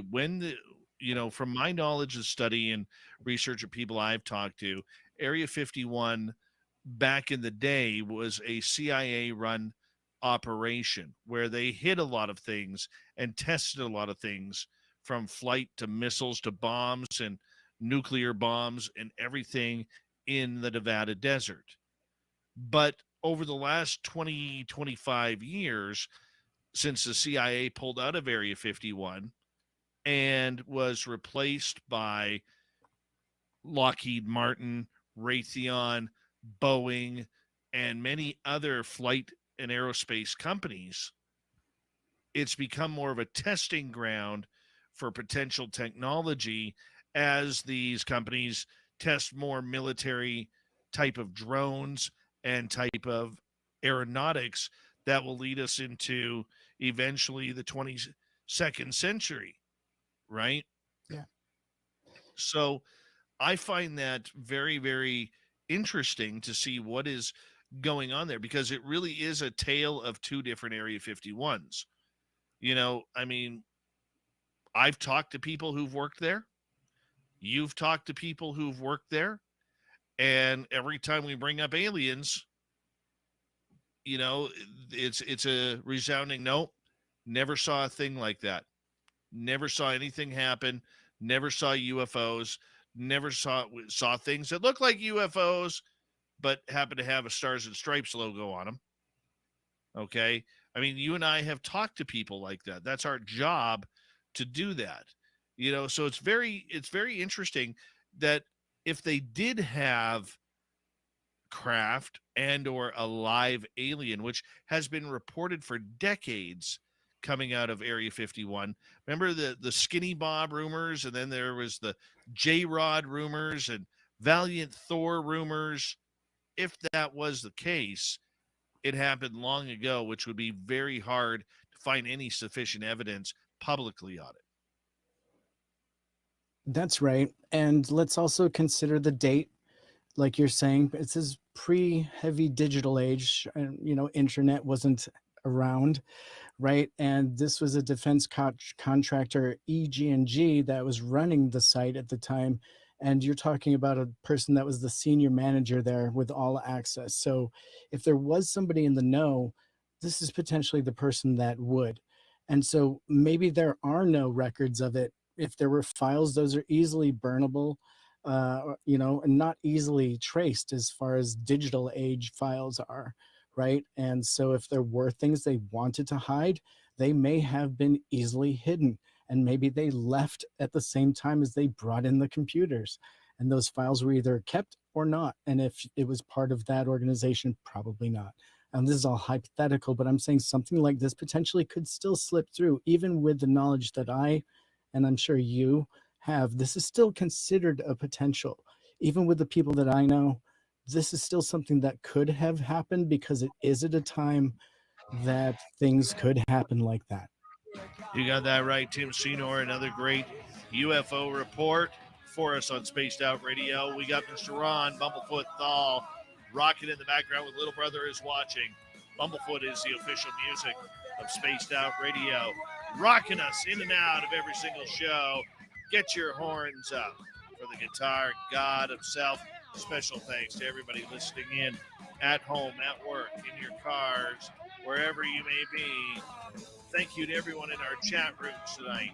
YouTube, Twitch, LGAB, Facebook, Spreaker, the Space Travelers Club, and on Twitter at hashtag Spaced Out Radio. I know you're out there somewhere. Remember, this show is copyright by Spaced Out Radio and SOR Media Ventures Limited. Thank you so much for choosing to share your evening with us, because together, my friends, We're watching. we own the night. Mr. Bumblefoot, we need a favor. We need you to take us home.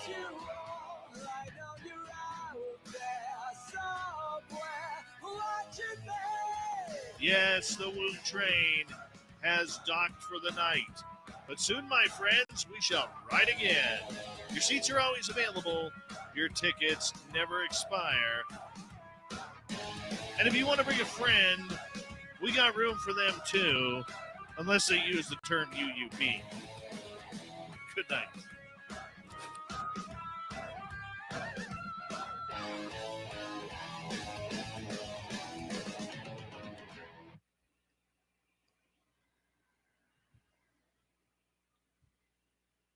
Are we calling in the G? If he's around, that'd be cool. I got a little time. I got a little time here too. Let's see if the G is available. Man, I love reporting on this stuff. It's so much fun. I believe like maybe that much of it, but it's so fun to talk about. Oh, dude, that was good one. Good stuff tonight. I'm excited about Elizondo stuff. Yeah. It'll be cool to see that stuff come out into the public and a book on it. I'll read it. Stay open-minded, but come on. Well, we'll see if the G is going to join us here. I love it. See if the G is going to join us. We'll stay right down the middle on this, you guys. keep on reporting it. Right down the middle.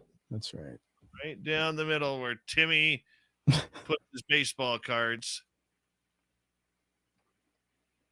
This guy. Is he night? I didn't see him in the chat. That's never a Oh, good he sign. was in the chatter. There's the Gee. There he he is. is. What up, Hey, what up, Gee. what up, homies? Yeah. My guy. Yo. What's up, my guy? Hey, we're going to get new random guy t-shirts. Instead of UUP, we're going to get UUG. Let's go. Let's do it. Sounds like a hockey goalie. It does.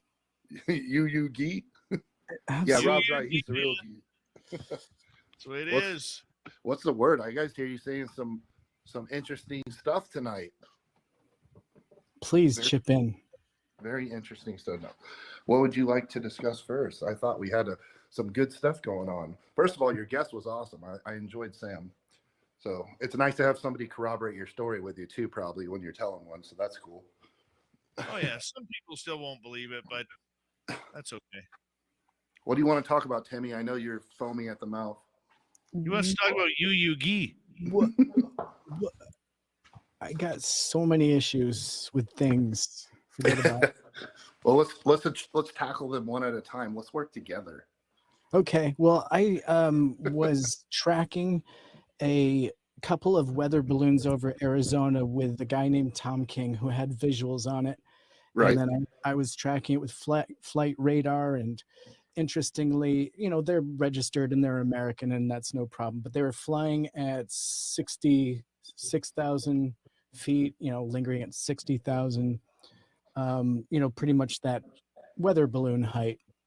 My question to you is, are we seeing more and more of these weather balloons coming in and being tracked and being investigated on and reported on simply because of the recent stuff? Do you feel like we're going to see more UFO attached to that? Because these reports do initially come in as UFO reports, and then close-up good HD Right. photos reveal it's a balloon. What are your thoughts on that? Well, for starters, we've established, I think you would agree even, correct me if I'm wrong, that at least the recent news and the recent events are not, in fact, out of this world. I think you would concur with that, would you not? So if we're going with that basis, then yes, the scrutiny is going to be higher right now. You got more people looking at the sky right now because people are like, hey, this stuff's out there. So it would make sense you'd have more sightings, but that's not necessarily going to translate into more UFO or more ET side of the house stuff, right? You're just going to track more stuff like this guy is that you're talking about. It doesn't mean, because again, we have direct connections that this is not ET. So if that's the case, why would that even have anything? It's no different than if we started getting more flights with Russian bear bombers near Alaska or whatever, right? It's just increased activity that people are aware of, not necessarily indicative of anything on the woo side of the house. Okay. Anti-woo. Right. I was kind of more wondering if you felt like the topic of UFO, is being kind of, it doesn't matter. No one cares about balloons. Anyways, moving on to the juicy stuff, because we were just talking about a really great thing we talked about a little bit earlier. This isn't a brand new story, but now we have, the name Alfred O'Donnell here talking about managing, being the senior manager at EG&G, being contracted out to run basically Area 51 back in the early days. And for claiming, people who would ask, what did it look like? Can you describe it? I just got to get rid of a shitty here. This Friday of Andromeda was 5.5 feet tall. It had similar features in a lot of ways to the Greys, where it has a large bulbous type head that has a muddy brown type, kind of like textured skin, where it has a variety of almost like dark brown overlapping with like light brown, similar to how tree bark is, where you can see the variations in brown tones. And it had large almond-shaped eyes, similar to the Greys. These ones wore clothing, and their clothing looked a little bit different. It was going in one sense, like I would look at it and I would see a human coming to get us, and then I would kind of feel the energy and I'd recognize it wasn't right, and you would kind of like I pushed my consciousness forward to try to see more of what was going on, and I would see an Andromedan wearing more of a loose-fitted type gown coming to get us, and there was 3 of them, 1 for each of us. And they were quite skinny. They had long, very tapered fingers. They only, by look at, had what looked like more of a thumb and 3 fingers. And they just weren't very kind in general. They were not wearing shoes. They did not leave any footprints on our ground. I looked the next morning. I took my dogs out. They had a very good sniff. They were going kind of crazy, circling around the yard, trying to find where the heck these beings had gone to. It was pretty shitty, to be honest with you. There it is. Yeah. Pretty shitty, to be honest with you. Pretty shitty, to be honest with you. Shitty, to be honest. That's pretty much the ending of every date I've ever had. Dude, perfect That timing. sounds like she's leaving me a Yelp, can totally a Yelp review. Oh, it's his Tinder review. So I know that you can't get specific with some of your work, so I'm going to shift this into my real question, because Okay. I know you can't answer anything specific, so I want to talk about something you can. And so about the whistleblowers that are revealing the secret UFO reversed engineering programs, they're coming out in Washington, and James Fox recently talked about this. And so as the U.S. Congress gears up for the new public hearing of the UFOs this year, investigator and filmmaker James Fox unveiled an exclusive insight into the classified activities unfolding behind the scenes in Washington, D.C. And in his tweet, Mike Colangelo, I'm sorry if I'm butchering this guy's name, but he goes by AI on Twitter. James Fox gives a tiny bit of insight through there, saying that first off, more than 3 whistleblowers have testified to Arrow. Secondly, these individuals have not gone public. Thirdly, UFO crash retrieval programs exist. And fourthly, some whistleblowers are still employed in these programs. And so there are others here, but before I go too deep into that, what are your thoughts on some of those? And can you speak on any of those points that he made in those revelations? I would like to know. I need more details than that. Not as far as what you're telling me, but that doesn't really tell you anything. That's too generic. Like I've told you guys before, you can literally give me names, locations, whatever, and I could tell you pretty accurately if they're full of it or not. And the thing is, okay, so they've testified allegedly, right? Alfred O'Donnell, let's just say, like that dude that came forward recently. So that guy says he was the program manager or overseer through EG&G. He was the manager. Okay. When they were managing, he was the top dude. Okay. And so immediately I would ask follow-up questions. What years? Who was the commander? What building did you work in? I would go through like 100 different things with that dude that we could track down if he's full of it or not. Sounds a little out there, but I'm not going to call anybody a liar. And that's how you got to shake down all these so-called whistleblowers. Yeah. It's like just saying you work somewhere doesn't really mean much. Well, let's like, assume that he's already gotten past that vetting process. Okay. Let's assume that and just take this story as is. And it comes at a time, again, let's say, the early 80s, right? It That's could have been rough. any time after New Mexico, right? Which was what, 40? I guess. Well, not really, because Or there could have been multiple. First of all, you'd have to coincide when that particular contractor worked at a particular site, cross-reference that to the claim, because if there's certain dates where certain locations I could get information right now and confirm something. Yeah, no, let's get past the vetting part. I'm more interested in your opinion on the reality of the potential. Like, I mean, let's say that was there. Okay. Let's not even pick there. Let's just So let's say it went to right pat. Let's just say it went to right pat, because that would be the story that lingers with that. Okay, sure. And so EG&G, let's just leave that behind too, because let's just take the story at face value. So everybody's telling the truth. Got it. How would they be able to compartmentalize something like that potentially, so that people in the know are able to come out and talk on it, yet we don't have that paper trail anymore, because it was in the early days, before internet. Wow, this is a tough one. I'll say it could be done, especially back then. It was a little bit easier because you had less people involved, you had less technology, less surveillance, less people with cameras. You know, you could move things around, and there wasn't somebody with a 4K recording device at every corner of the world. You know, that helps. People were more inclined to trust the government back then. So if they said, look away or don't come over here, they would look away and not come there. Like, go hide under your desk from Russian nukes. People did it. Like, you know what I mean? So it's a matter of, yes, it's definitely possible, but I can't stress enough to you, it would have had to be pre-80s. Pre-80s. Had to be. And I can't explain why. Just, you're asking my opinion.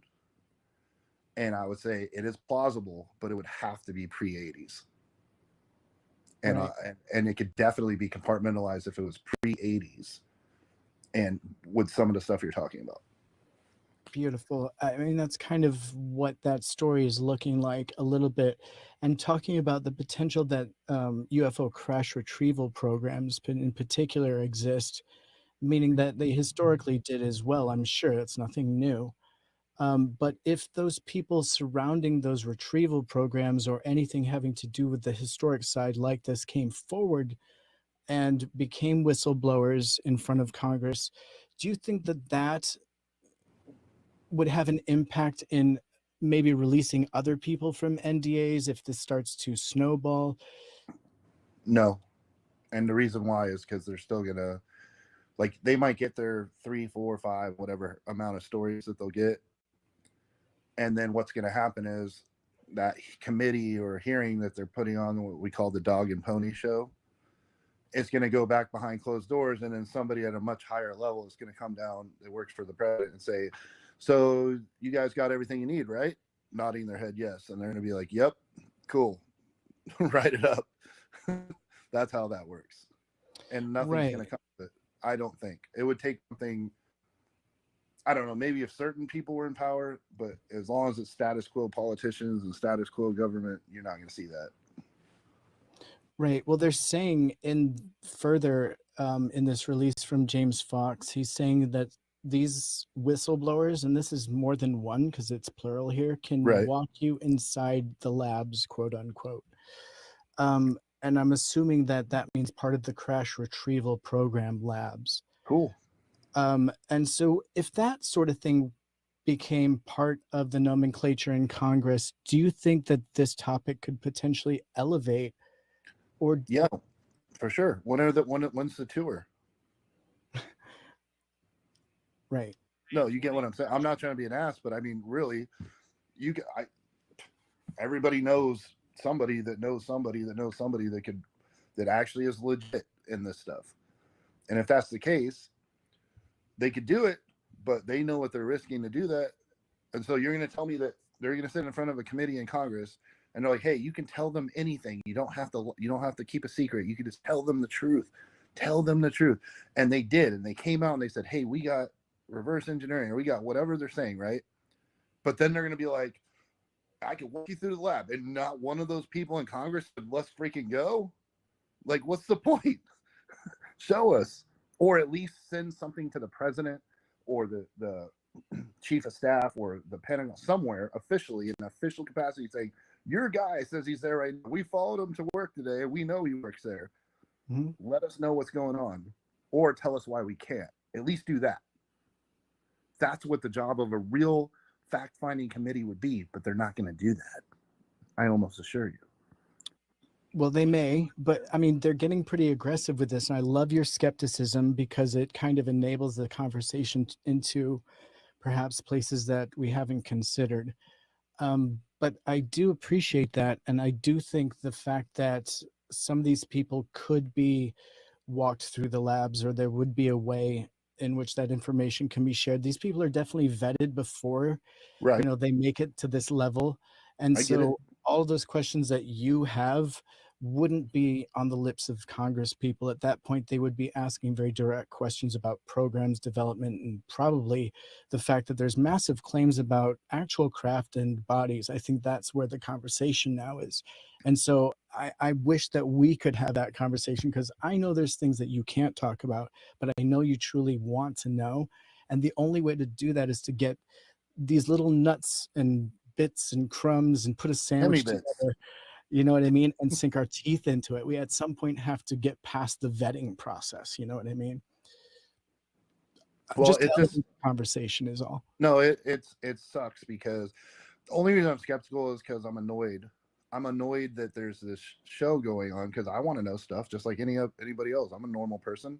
I'm a regular random guy. I just wanted Dave to laugh.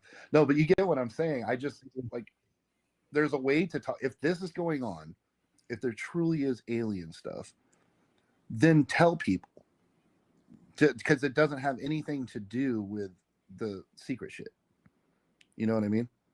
But it doesn't have. definitely does. It definitely does have everything to do with secret shit. It's propaganda. The whole Okay. world uses this topic as propaganda. Okay, so yes. it wouldn't Correct. be able to. They but- use it as a screen. What I'm saying is, in a practical sense, disclosure, as we often discuss, has zero impact on the mission of the United States government and the United States military outside of providing a cover disinformation to our adversaries. That's my point. Right. Right.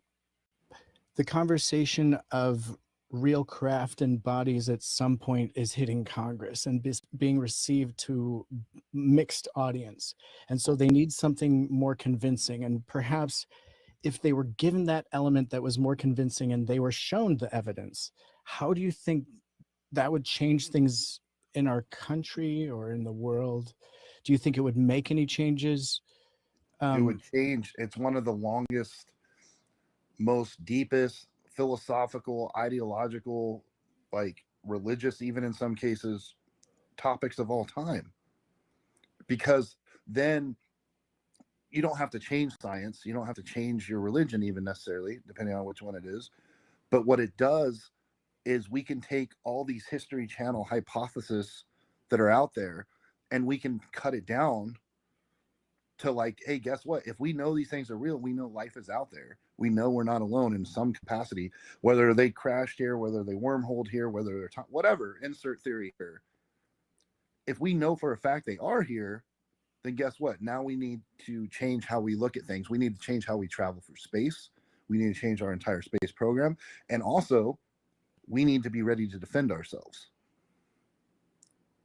I know people argue about some are good, some are the fate of mankind, I'm not gonna roll the dice on. We get the nice ones. You know what I'm saying? Yeah, I do. Just the other night, I finally watched a film. I think it's called The Last Days on Mars. And in this film, it depicts that's it, The Last Days on Mars. And so it's a small group of astronauts on the first research expedition to Mars. The mission is coming to an end, and everyone is thinking about their return to Earth when the lead guy discovers bacterial fossils proving the existence of life on the red planet. And I'm not going to give it away, but it doesn't end well. Yeah. It doesn't end well when they discover that because,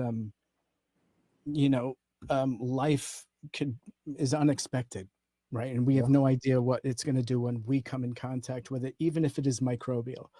So I find that incredibly interesting and a really harsh reality. And I feel like we're very much on the brink of finding life somewhere on some level. And so do you think that's going to make it easier on people when the aliens visiting Earth thing kind of is becoming a reality? It's more in our headlines, UFOs. How do you think that discovery is going to change things for people here on this planet? I think some people are going to lose their minds, at least initially. But I think after, if it's shared in an intelligent way and they share what they know, which I think even if they did come out and say, hey, we have this, a lot of it's going to be like, we have no idea. I still think that's going to be the answer to most of it. But if that's the case, then people will adjust. School has to adjust how they teach. Religious leaders have to change how they talk to their following. Parents have to plan for one additional thing that's potential, or the general masses, poverty-stricken people in the middle of nowhere, for instance, or whatever, They just go about their lives like they were because it's out of their control anyways. And you put in all that control, and this is where you heard all the conspiracy theory stuff recently about Project Bluebeam, and they're going to fake an alien invasion. I know you've seen some of this stuff trending around Twitter, and it's complete BS because it's not possible. It's not going to happen. But you hear about that stuff because people think, well, they're going to try to control us. They're going to do it. No, that's not what's happening, because they would have already did it. They would have done it dramatically. When they saw what happened in the last 3 years and how people just folded, said, yes, sir, we'll do whatever you want, even if it doesn't make sense. And now they add aliens to it. They can do it. So if that was the plan, I don't need to put on some show. They could literally just say it's the truth and get enough bots on Twitter until the masses believe it. So I think that, yeah, when it comes out, it is going to change the mindset of humans, but half the humans are going to feel powerless, and the other half are going to change how they think about their life. And a lot of it's going to be a very personal decision for everybody, how it changes your outlook on your life. Generations from now, when it's commonly accepted, and if there is disclosure of that nature, generations from now, it'll just be commonplace and everybody will be on the same page. But because the planet right now with 7 billion people that can't get along on anything, come from different places with different values at different ages and different genders and whatever else, it's going to lead to 7 billion different answers to that question. I think in the future, it would be unified in the way that they regulate, teach, and educate people on the subject. I definitely agree with that. I'm 100%. I think it'll also make the topic that we're interested in, aliens from other planets visiting here, a little easier to talk about potentially. Right. The conversation is ongoing, whether that's real or not, but it's very interesting. It legitimizes you overnight. Overnight, you're going to be called by a local news station as everybody. It's funny because UFO community is such an infighting niche thing right now, and there's like crumbs of money that everybody's fighting for.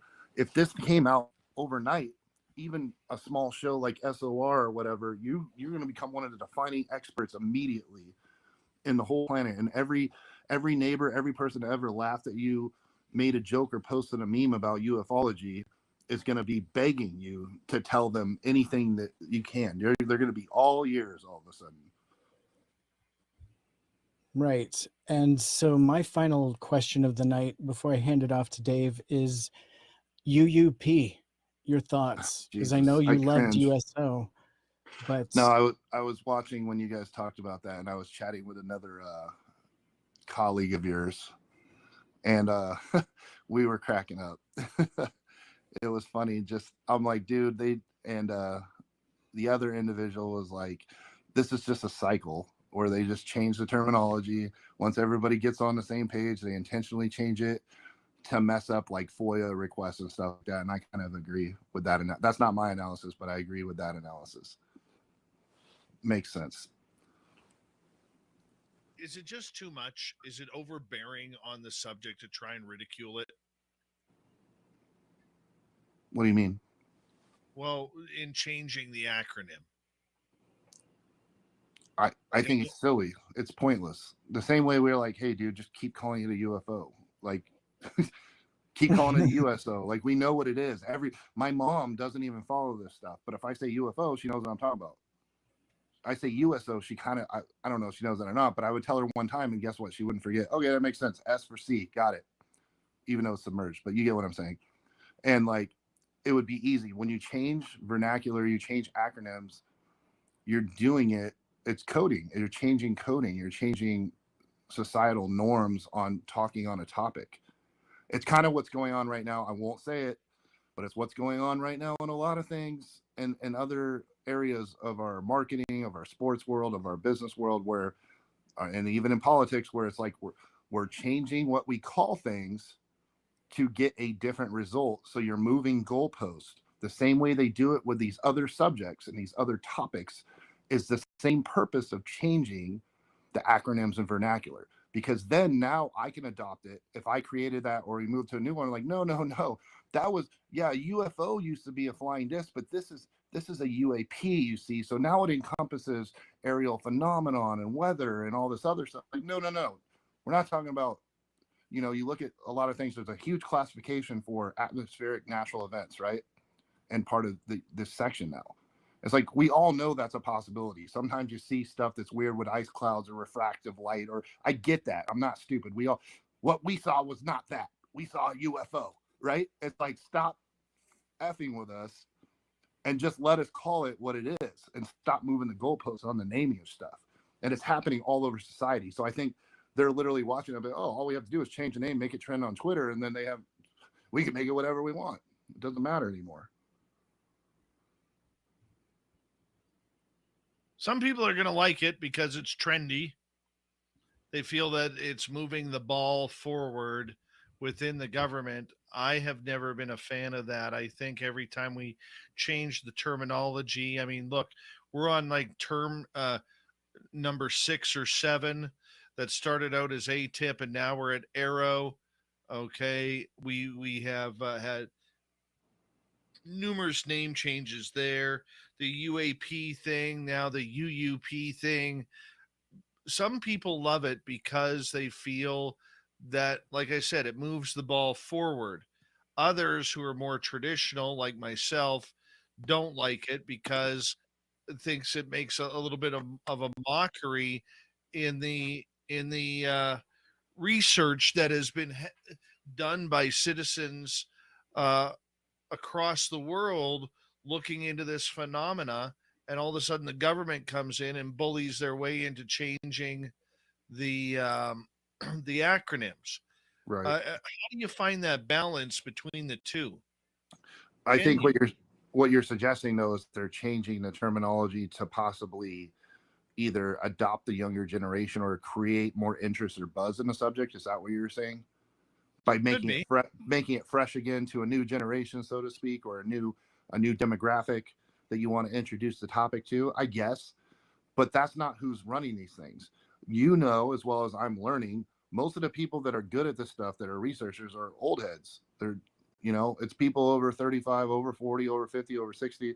There's not a lot of, I've seen some, like, what's her name, Christina. I've seen some nice young people that are taking it up, but at the same time, it's not as prevalent to them because it's like I have teenage nephews and younger people.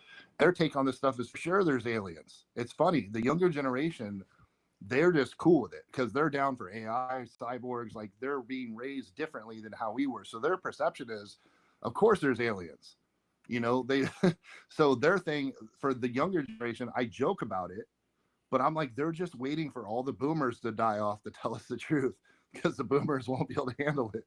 So it's like the Gen X is the linchpin of the transfer of freedom of information in regards to ufology.